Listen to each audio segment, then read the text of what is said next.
Class 1. Discussion regarding syllabus of modern Indian history. Decline of the Mughals, rise of regional powers, autonomous states like Rajput, Mysore, Travancore, rebel states like Marathas, Jat, Sikhs, Afghan, etc. Successor states like Haryana, Hyderabad, Bengal, Awadh, etc. Why did Maratha not become an all India power? How did the British become an all India power? Rise of Indian national movement. First Battle of Panipat 1526. It was fought between Jahiruddin Babur versus Ibrahim Lodi. Ibra- the Lodi dynasty was the last empire of the Delhi Sultanate.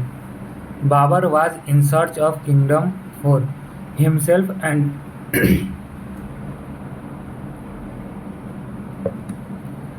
this battle was the culmination of conflict between Babur and Lodi.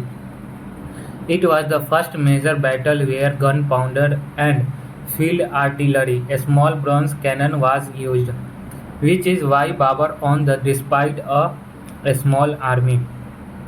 Therefore, Babur founded the Mughal Empire in 1526. Second Battle of Panipat 1556. Fought between Akbar, 13 years old, the army was led by his guardian Bairam Khan and Hemchandra Vikramaditya of Rewari or Hemu, the most important minister and military general of Suri dynasty. Babur was succeeded Humayun, who was defeated by Afghan invader Sher Shah Suri, set up the rule of the Suri dynasty 1540–55. In 1555, Humayun defeated Suris but then died in 1556, and now the Hemu recaptured power. Therefore, the second battle of Panipat was fought by the Akbar to establish the Mughal Empire in India. Mughal Empire chronology.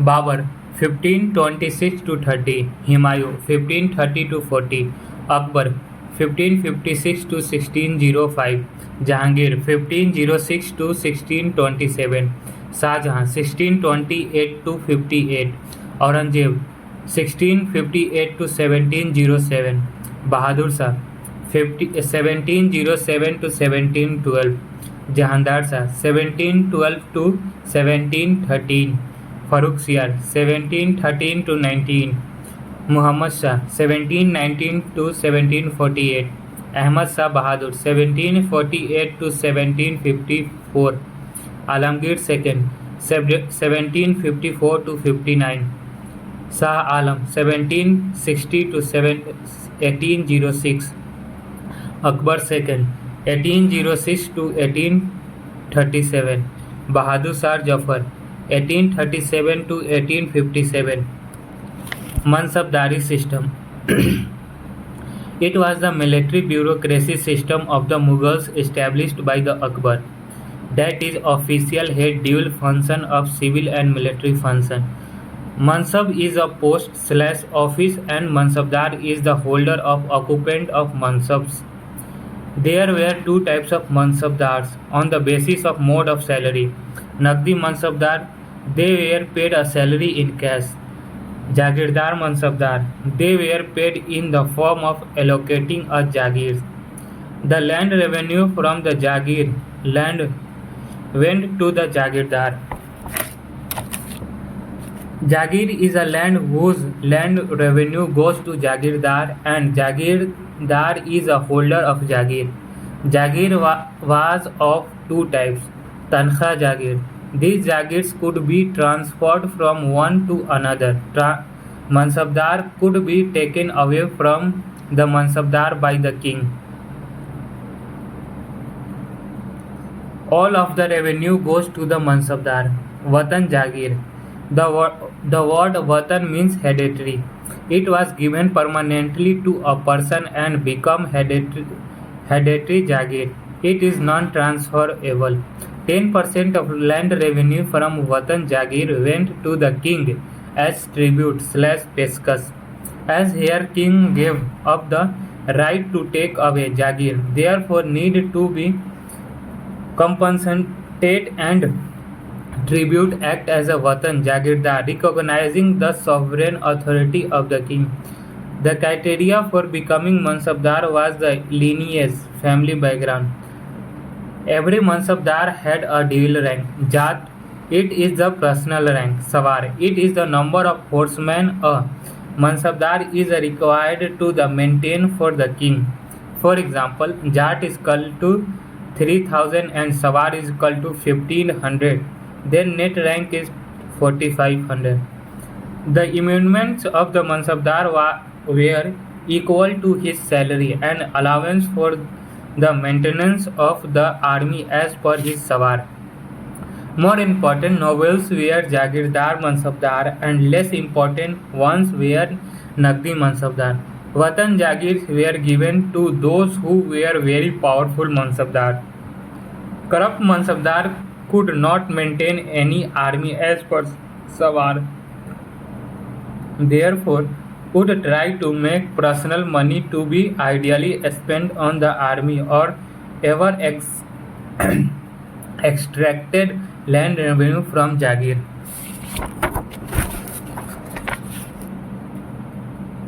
Mughal empires were dependent on Mansabdar for the maintenance of the army. Therefore, in the Mansabdari system, a give and take relationship existed between the king and Mansabdar. The king gave Mansab and Jagir, and in return, Mansabdar gave his loyalty and maintained the army of the king. Therefore, there existed personal loyalty, and it's the king does not give the desired mansabs and Jagir, then it may lead to disloyalty toward the king. Class 2. Khalisa land. The land of the kingdom was the Jagir, transferable and non-transferable, or Tankha or Watan. Khalisa land was the royal land, and the land revenue of this land went to the king. The land revenue system of the Mughals, Jamindars. Jamindars collected land revenue and the police duties, and it returned for their service. They got a commission. Therefore, Jamindar was not the owner of the land from the which he collect land revenue. Jamindar had Watan, hereditary right of revenue collection. We could collect land revenue from the other land, but would always pay land revenue from his land, which were called Milkiyat. Nankar land. These were the land of Jamindar, which were declared tax-free/revenue free in return for providing service of revenue collection. Primary Jamindar. They collected land revenue from peasants/ryots/actual cultivators. He also collected avobs, additional levies, over the above the land and revenue from peasant. Ryots paid land revenue as per the recorded percent in Pattas document. Therefore, Pattas system prevented over extraction. Intermediary Jamindars. They collected land revenue from the primary Jamindars. They passed it on to Jamindars or the estate. Peasant were two kinds. Khudkast, those with occupancy right. They could not be removed from the land they cultivated. They kept occupancy rights as customary/traditional rights since they had cultivated a particular piece of land continuously for a long time. Pahikas, they were landless, rightless peasants. They did not have occupant rights as were Vargant peasant, that is cultivated different land in different season. Izaradari system, where the right to collect the revenue as auctioned to the higher bidder. Those who owned the auction were called Izaradar. They were men of money like merchants and money lenders who were outsider to the traditional rural economy. They would collect land revenue but may also collect taxes on the shopkeepers and merchants over the above or winning the auction. He may pay revenue in the advance to the Jagirdar or the estate and later collect it from the area, or may pay particularly in the advance and rest later. If he failed to submit the agreed amount, then the right to collect revenue could be re-auctioned. Jahandar Shah introduced the Ijaradari system and it grew during the Aurangzeb and expired rapidly in the 18th century. It was introduced by Jahandar Shah 1712 to 13 in Punjab and Bengal, later in Awadh and Hyderabad. Farooq Shir introduced it even in Khalisa land. Under the British, it was introduced as a farming system in 1772 in Bengal, and Ijaradar was the called a revenue farmer who owned the right to collect land revenue in the auction. The Ijaradari system was introduced when there was a shortfall in revenue collection or when the Jagirdar who the estate wanted to maximize land revenue collection. The decline of the Mughals. Role of Aurangzeb. Continuous warfare. Mughal Empire reached its territorial peak. However, seeds of decline were also sown during Aurangzeb regime. Aurangzeb engaged in the continuous warfare for roughly 40 years, which drained resources for the Mughal Empire due to the high cost of war. These wars also hurt over land trade due to the decline of production and law and order instability. These wars also increased the economic burden on the Mansabdar, who were required to maintain an army for the emperor.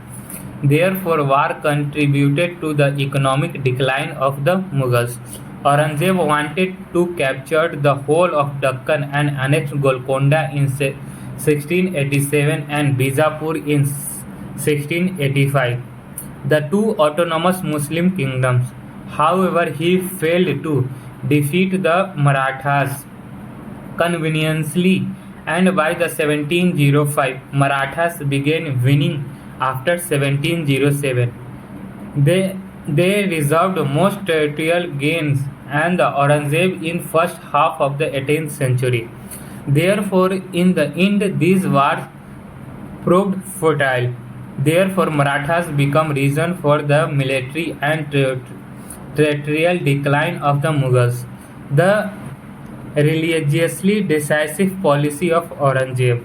They alienated the masses, for the example, the application of jizya on non-Muslim and additional tax, and not preparing temples and reducing the allocation of land to temples.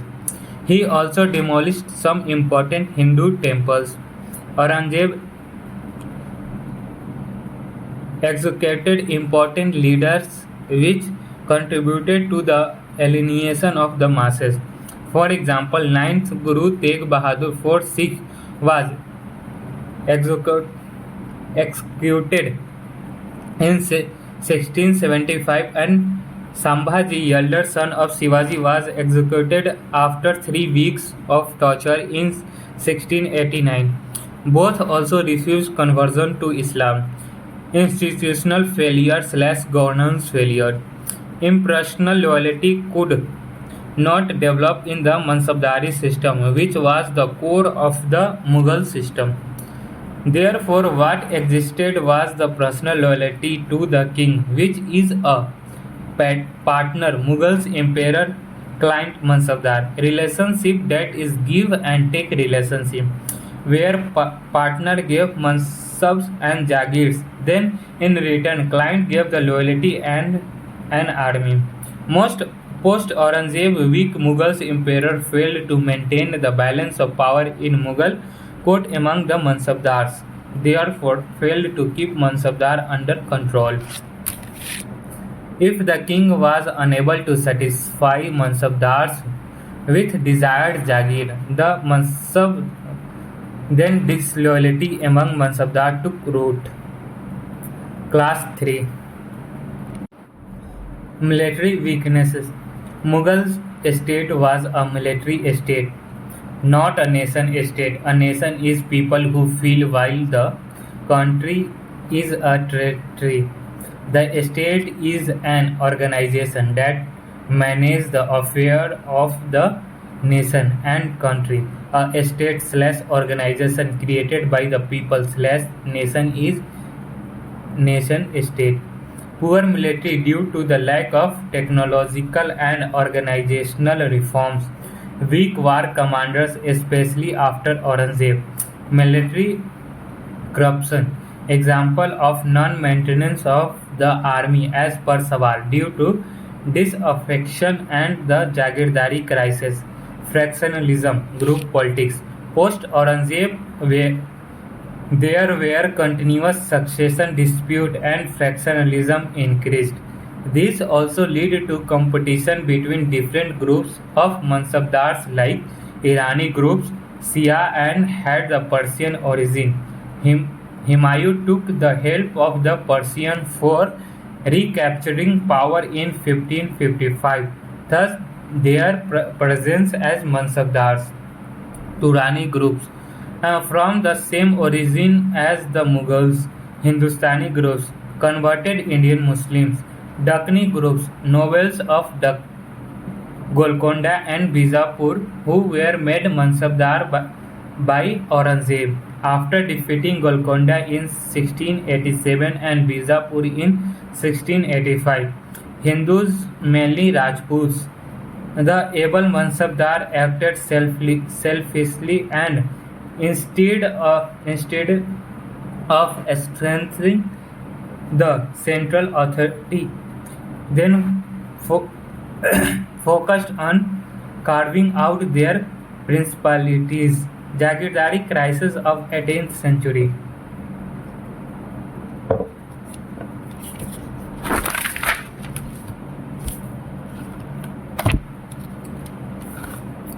Aurangzeb annexed Golconda in 1687 and Bijapur in 1685, and then nobles of these kingdoms were captured as a Mansabdar and back to be known as the Dakhni group. However, Aurangzeb converted most of the land in these kingdoms into the Khalisa land as he wanted to fund his future warfare against Marathas. Therefore, the numbers of Mansabdar while land under Jagirdari did not. Emperor post Aurangzeb appointment more Mansabdars for political reason, that is, to win the support of the different groups of the Mansabdar, either to come to power or to stay in power. There was also inequality among Mansabdars as 50% of the Mansabdar controls 61% of Jagirdari land. Therefore, there was a insecurity among small Mansabdar. In the 18th century, there was an inflation in luxurious goods due to high export to Europe by the European trading companies as Wazir Nizam tried but failed to convince the elite Mansabdar to the redistribution of Jagirs. Now the smaller Mansabdar found it hard to maintain the selfishly, adding to the insecurity. Impact of the Jagirdari crisis on the 18th century. Many Mansabdar stayed Jagirs less for years. Insecurity among Jagirdar due to the frequent transfer of the Jagirs to another Mansabdar, while is the insecurity of the tenure of holding Jagir. Therefore, now there was an increased operation of the riots and primary Jamindar as a Mansabdar wanted to extract as much land revenue as possible from Jagirdars. Now there is a great spread of the Jagirdari system as Mansabdar. Jagirdar tried to maximize his earnings. Due to insecurity of tenure, no incentive for Jagirdar Mansabdar to invest in the productivity of the Jagirdar, therefore hurting the income of riots.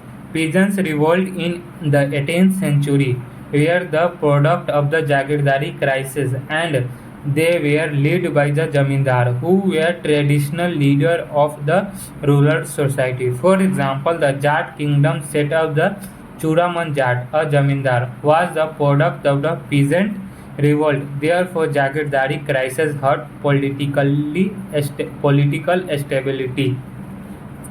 The Jagirdari crisis led to military corruption by the Mansabdars, therefore contributing to the military weaknesses. Group politics increased as Mansabdar competed for Jagirdar even more. The Mughal state was a military state, and when the military weakened, the state weakened. The proof of the decline of the Mughal empire.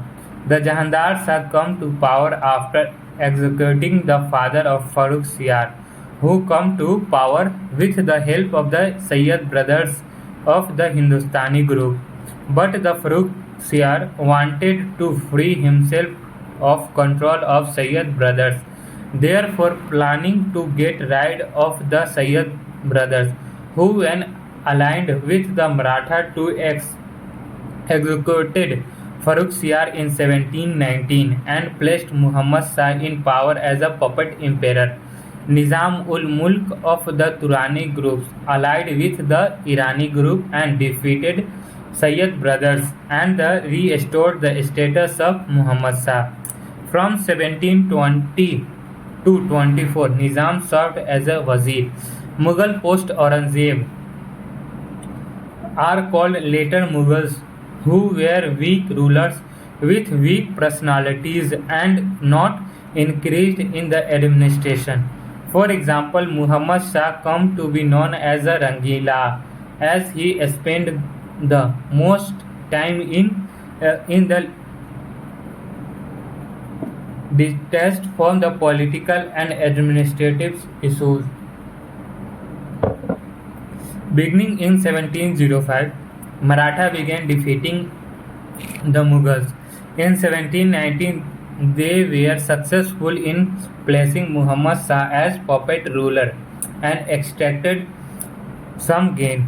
In 1737, Peshwa Bazi Rao plundered Delhi and kept Muhammad Shah captive temporarily. Then in 1738, Maratha defeated the large Mughal army led by Nizam, and then in 1739 they signed a Treaty of Bhopal where the extracted Suba of the Malwa and sovereignty over all territory between river Chambal and Narmada. Invasion of Nadir Shah. Reason for invasion. In Afghanistan, Nadir Shah opponents were given protection by the Mughals in Mughal-controlled territory. His messenger was held captive in Delhi. Nadir Shah wanted to plunder Indian wealth. Reason for Nadir Shah win. Mughal were military weak. Example, Maratha defeated the large Mughal army in 1738. Lack of military reform, technology and organization. Military corruption by the Mansabdar due to the Jagirdari crisis. Sadat Ali Khan, Nawab of Awadh, switched sides to fight alongside Nadir Shah when she was not made Mir Bakshi and the Mansab was given to Nizam. Therefore, fractionalism played a role. The better military leadership of Nadir Shah. The decisive was the Battle of Karnal in 1739, after which Nadir Shah became Emperor of India for 2 months, and Muhammad Shah was taken as a prisoner. Sadat Ali Khan committed suicide when insulted post-victory by the Nadir Shah. Class 4. Impact of Nadir Shah invasion. Huge loss of prestige for the Mughals. Muhammad Shah lost the respect of the Mansabdars as did not stand up for his dignity despite insult by Nadir Shah. Lost prestige among people as Nadir Shah massacred 2 lakh civilians in Delhi. Therefore, people realized that the Mughals can't protect them. Loss of military prestige as it was a huge military defeat soon after the defeat by the Marathas in 1738. Huge economic loss, and now the Mughals could not maintain a strong army. Nadir Shah took away Peacock throne that had Kohinoor in it, a huge loot of elephant and workers, and a huge wealth worth 100 crores. Therefore, Mansabdars were also drained of wealth as they had contribute to the loot. It is not a coincidence that Nizam left Delhi permanently for Hyderabad in 1740. Also, fear of Marathas west of Hyderabad.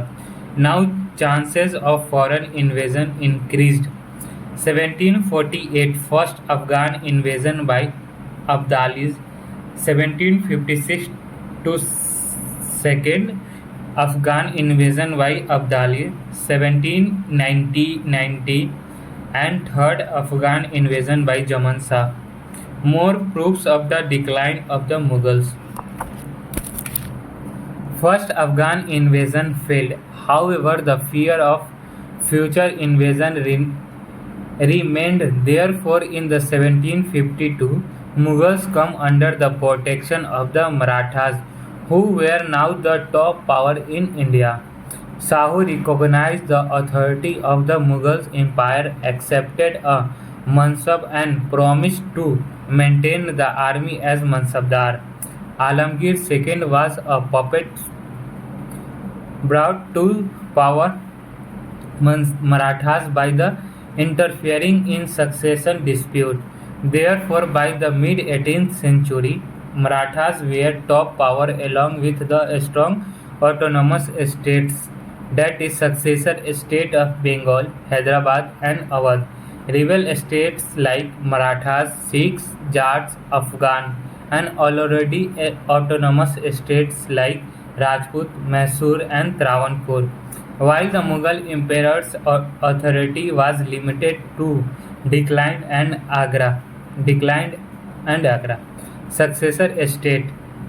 They included Bengal, Murshid Quli Khan, Hyderabad, Nizam ul Mulk and Awadh, Sadat Ali Khan.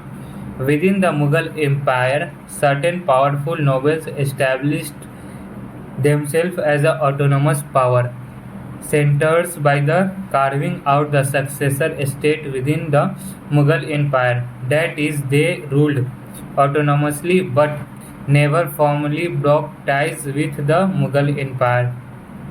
This was because of personal ambition in Delhi politics, that is, the desire for greater influence outside their principalities by the holding position like Wazir, Mir Bakshi, etc.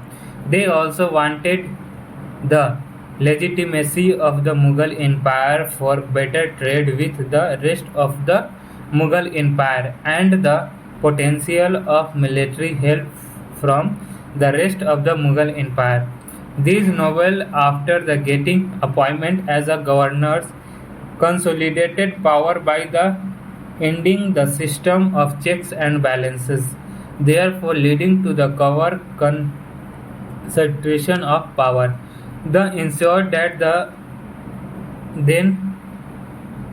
they ensured that their relatives and loyalties were appointed to the important position / mansabs like Diwan, deputy subedar, war commander, and their important positions. For example, Sadat Ali Khan got his son-in-law Safdar Jung appointed as a deputy subedar, and Murshid Quli Khan was already Diwan when he was appointed as a Subedar slash Nawab slash Governor of Bengal Suba. They gathered the support of economically powerful sections like intermediary zamindars, ijaradars slash revenue farmer, merchants, money lenders, and bankers by not harassing them, not applying arbitrary taxes,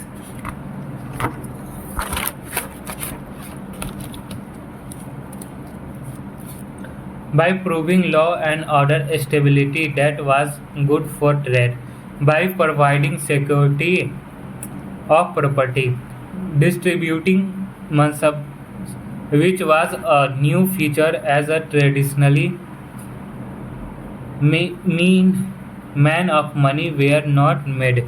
Mansabdar had a nobles based on the lineage dominated the Mansabdari system traditionally. Therefore, there was a rise of men of money in successor state. For example, by 1727, 15 intermediary zamindar were responsible for 50% of land revenue collection. The house of Jagat Seth became a strong financial power, and the Dutch described Jagat Seth as the richest banker in the world. Jagat Seth controlled the royal mint, acted as a banker for the Nawab, loaned money to the Nawab, and the financed trade all across the India, loaned money to the merchants. In Hyderabad, the core feature of the Mansabdari system changed as men of money now dominated the Mansabdari system. They converted Tankha Jagir into Watan Jagir to get the support of pre-existing Mansabdars. Example, in Hyderabad, core feature of the Tankha Jagir vanished as many were converted into Watan Jagir. They established effective revenue administration and his increased their monetary power. For example, Murshid Quli Khan was known for its effective revenue administration and did not detailed survey and they sorry and did detailed survey for land revenue assessment, that is the identify the soil productivity, irrigation, available crops on past trends, and the land revenue collection and the area under the production, therefore demanding land revenue. Then they began ruling autonomously as a distributed mansabs and jagirs without permission or reference to the Mughal emperor, and the behaved autonomously in the important matter like matters of war and peace, signing treaties with the neighbors, domestic policy, etc. They gradually produced financial reporting of revenue collected to Delhi, that is, books of account were not sent. They also stopped sending revenue regularly to Delhi and later also reduced the amount of revenue and finally stopped it. Finally, these nobles established their dynastic rule, and therefore Mughal emperor lost power in the successor state, and the appointment of the Mansabdar is important. The Mughal empire lost power to act as a partner, and therefore even the partner-client relationship that led to personal loyalty instead of impersonal loyalty also ended as the client itself became a partner. However, power was not centralized and was shared between different segments, Nawab slash Subadar and man of money and traditional Mansabdar.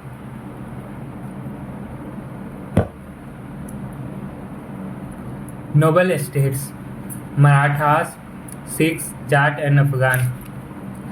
Maratha kingdom was founded by the Chhatrapati Shivaji in 1767, declared himself Chhatrapati, legally independent from Mughal, unlike successor state in second half of the 17th century by fighting against Bijapur and Aurangzeb. Periods of Maratha polity: 1680 to 1719, period of instability after the death of Shivaji in 1680. 1719 to 1761, period of stability and growth. 1761 onwards, period of the decline with the temporary revival in the 1770. 1774 onwards, British influence in Maratha polity began. 1680 onwards, there was turmoil. 1780 onwards, there was turmoil due to the death of Shivaji. It is right. 1680 onwards, there was turmoil due to death of Shivaji and continuous warfare of Aurangzeb. ध्यान से पढ़ना, ठीक है. After the release of Shahu in 1707, there was a civil war. During the civil war, Deshmukh and Maratha Sardars frequently switched sides between Tarabai, Shahu and Mughals. The important role of the sixth Peshwa Balaji Vishwanath was a very able leader and helped Shahu gather the support of powerful section, support of a strong Brahmin banking family. तुम्हारे family.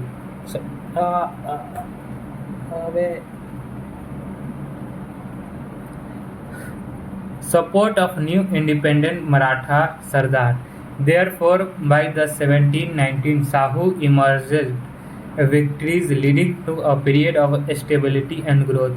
The dispute with Shivaji II was settled via the Treaty of Varna in 1731, where he was given Kolhapur. Peshwa was PM/Wazir and was the one of the 8 ministers in the Council of Chhatrapati. Maratha Sardar: Scindia of Gwalior, Bhosle of Nagpur, Holkar of Indore.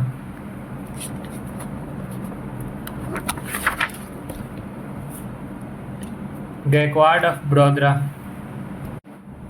Class 5. Maratha continued. Military rise of Maratha. In 1719, Marathas allied with the Sayyid brother of the Hindustani group to remove Farrukhsiyar and place Muhammad Shah as a puppet ruler. In return, they got independent status in Maharashtra. Shahu recognized the authority of the Mughal emperor. Therefore, independent here means autonomous, like successor state that is not legally but in practice. Chauth: 1/4 of revenue of the Malwa and Gujarat. Chauth and Sardesh Mukhi: 1/10 the revenue of 6 Mughal province of Deccan. However, Nizam got rid of the Sayyid brothers and restored the status of Muhammad Shah and then became governor of Hyderabad in 1727. Therefore, Marathas lost the gain made. In 1727 to 28, Baji Rao sent an army to Gujarat and extracted the right to 60% of revenue of Gujarat from its Mughal governor.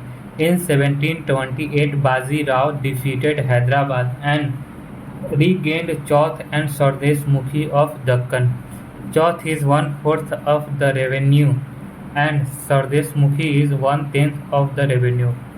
Chauth was a tool of foreign policy and only applied to non-Marathas territory in return for Marathas protection. That is, the protected estate gave one-fourth of the revenue to prevent features Marathas attracts on itself. When the protected estate could not pay chauth anymore, it lost protection and was then annexed the Marathas. Swardesh Mukhi was introduced by the Chhatrapati Shivaji. Swardesh Mukhi gave one-tenth of the revenue as a symbol of recognizing his authority as a Swardesh Mukh headed by the Deshmukh. Swardesh Mukhi can be applied to Maratha and non-Maratha territory. In 1731, Marathas defeated a joint attack by Nizam and the local chief of Gujarat. In 1729, captured Malwa and reached Rajasthan. In 1736, defeated Portuguese and Ethiopian Muslims at the Konkan coast. This signified the noble strength of the Marathas. In 1737, Bazi Rao plundered Delhi and kept Muhammad Shah temporarily captive. In 1738, Maratha defeated a large Mughal army led by Nizam and then signed a treaty of Bhopal in 1739, where they got the Suba of Malwa and sovereignty over all territory between rivers Chambal and Narmada. During 1745 to 51, Raghuji Bhosle of Nagpur regularly attacked Bengal, Suba and forced Alwardi Khan to give Orissa and Chauth of Bengal and Bihar. Chauth was paid until 1757, after which EIC controlled Bengal, Suba and Marathas lost Orissa to the British /EIC in the Second Anglo-Maratha War in 1803–05. In 1751, Nana Sahib attacked Hyderabad territory in Konkan and signed the Treaty of Balke, where the Salabat Jung gave Khandesh to Marathas. From 1751 onwards, Marathas regularly attacked Rajputs. They extracted annual tributes and interfered in succession, but could never convincingly defeat Rajput, therefore did not try for annexation.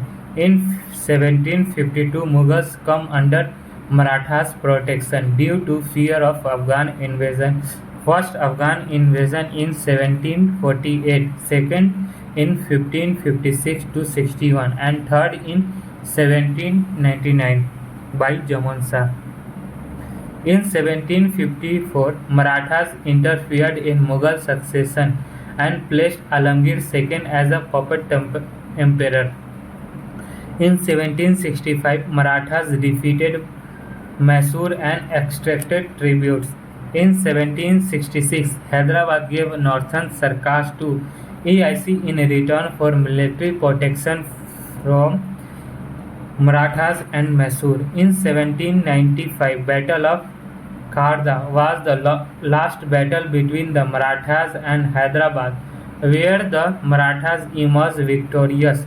EIC stayed neutral as it also had a military alliance with the Marathas since the Treaty of Salbai in 1782, that is called Doglapan. In 1798, Hyderabad became the first state to sign a subsidiary/subordinate alliance with EIC, where it lost control over the foreign policy and military to EIC and returned got military protection of EIC. Maratha failed to defeat Sikhs. Therefore, by the mid-18th century, Maratha emerged as the top power in India, and it was the Third Battle of Panipat that halted their rise, and thereafter their decline began. Third Battle of Panipat 1761. It was fought between Ahmad Shah Abdali/Durrani. He was the founder of modern Afghanistan and of the Durrani Empire. A trusted commander of Nadir Shah declared himself king of Afghanistan after Nadir Shah's death. Began first Afghan invasion in 1748 that failed. Began second Afghan invasion that concluded in Third Battle of Panipat. He was supported by the Siraj-ud-Dawla, Nawab of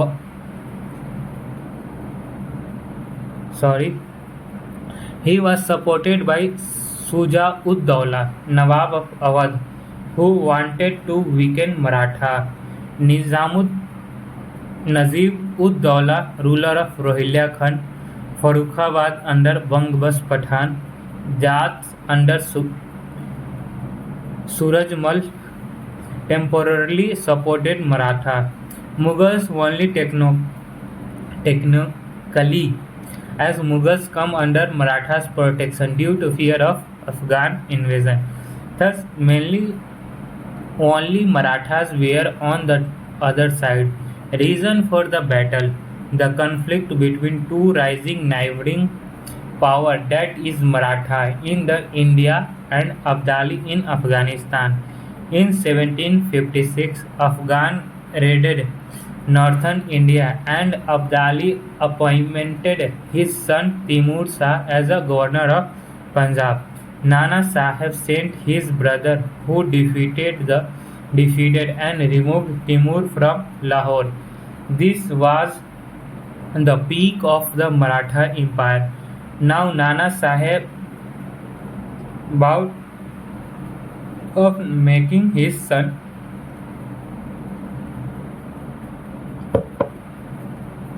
Biswas Rao Emperor of India. Those Mughals who were anti-Maratha had earlier requested the help of Abdali. Attack by Abdali culminated in the Third Battle of Panipat. Why Abdali won? The stronger alliance by the Abdali Awadh, supported by Abdali as a wanted to weaken the Marathas, who were its rivals, therefore declined to support Marathas. Rohillas and Bangabas Pathan expected greater influence in North India if Abdali won. Sikhs, Rajput and Jat stayed neutral due to constant plundering in the past by the Maratha. Therefore, Maratha failed to convince other Indian powers. A higher number of soldiers, 60,000 versus 50,000. Disunity between Maratha Sardar, for example, Bhosle of Nagpur, did not fight, therefore factionalism played a role.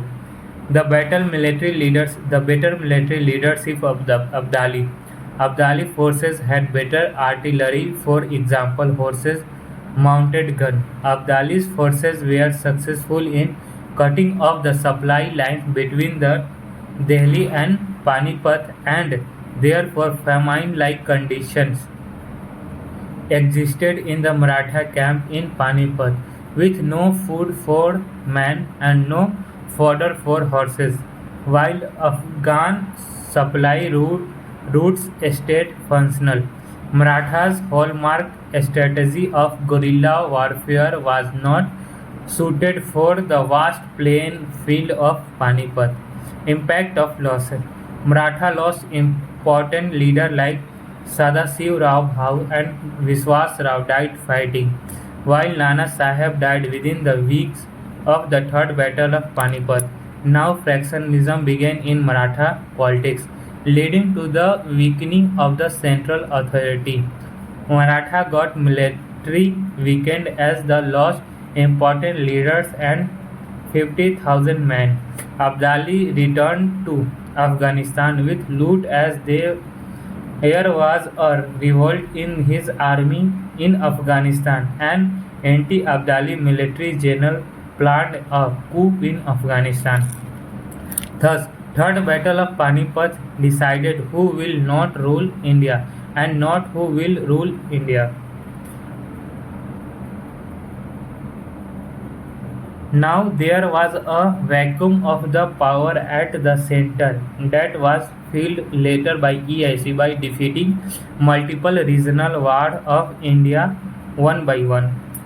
Why were so many empires shaking battles fought in the Panipat? Battles were not fought for the city of Panipat but because their region was the gateway to Delhi. Anyone who wanted to capture Delhi from the west had to pass through the Khyber passes in Afghanistan and then enter India via Punjab. For the ruler of Delhi, strategically it was best to stop the enemy at the gates. That is in this region, having Panipat, Karnal, Kurukshetra and Thanesar. This region had vast fields suitable for large armies. This region had the many warrior classes making military recruitment easy for the army. This region was the agriculturally productive and close to Delhi, therefore easy supplies for fighting man. Suitable weather for the long battles. Muhammad of Ghazni fought in Thanesar in 1014 and his empire extended from Iran to Pakistan by 1030. Gauri fought Prithvi Raj in Thanesar in 1191. First battle of Panipat led to the end of the Delhi Sultanate and the establishment of the Mughal Empire. Second Battle of Panipat led to the re-establishment of the Mughal Empire. The Battle of Karnal led to the Nadir Shah becoming emperor for 60 days. Third Battle of Panipat prevented Maratha from the becoming an all-India power. Thank you very much. See you soon in 6th class. Bye bye.